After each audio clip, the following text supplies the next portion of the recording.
পশ্চিমবঙ্গ বিধানসভা নির্বাচনের ফলাফল প্রকাশের পর নজিরবিহীন রাজনৈতিক সংকটের সৃষ্টি হয়েছে।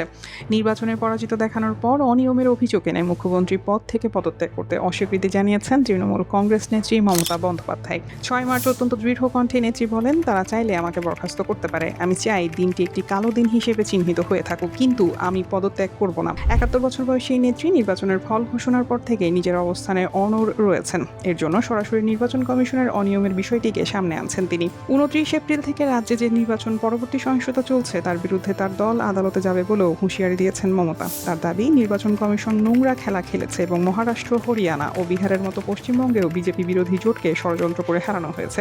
এদিকে চলমান সংকট আরও ঘনীভূত হয়েছে একদল দুর্বৃত্তের হাতে। পশ্চিমবঙ্গের ভবানীপুর ও নন্দীগ্রাম আসন থেকে জয়ী বিজেপি বিধায়ক শুভেন্দু অধিকারীর ব্যক্তিগত সহকারী চন্দ্রনাথ রথকে গুলি করে হত্যার চাঞ্চল্যকর ঘটনায় 6 মে রাতে উত্তর 24 পরগনার মধ্যম গ্রামের দোহারিয়া এলাকায় গাড়িতে গুলি চালিয়ে রীতিমতো ফিল্মি স্টাইলে হত্যা করা হয়েছে চন্দ্রনাথকে। ভারতীয় সংবাদ মাধ্যমগুলো জানাচ্ছে, মোটরসাইকেলে কয়েক দুর্বৃত্ত গুলি করে পালিয়ে যায়। চন্দ্রনাথের পাশাপাশি গুরুতর আহত হয়েছেন তার গাড়ি চালক ও আরেক সহযোগী। দুর্বৃত্তরা চন্দ্রনাথের মাথায় গুলি করে। ওই অবস্থায় প্রায় 1 কিলোমিটার গাড়ি চালিয়ে চালক তাকে নিয়ে যান মধ্যম গ্রামের বিভা সিটি মাল্টি স্পেশালিটি হাসপাতালে। সেখানে তাকে মৃত বলে ঘোষণা করা হয়। জানা গেছে, চন্দ্রনাথ যে গাড়িতে ছিলেন ঘটনার আগে আরেকটি গাড়ি সামনে গিয়ে সেটির পথরোধ করে। পেছনে ছিল 3টি মোটরসাইকেল। চন্দ্রনাথের গাড়ি থামতেই মোটরসাইকেল থেকে নামে দুর্বৃত্তরা।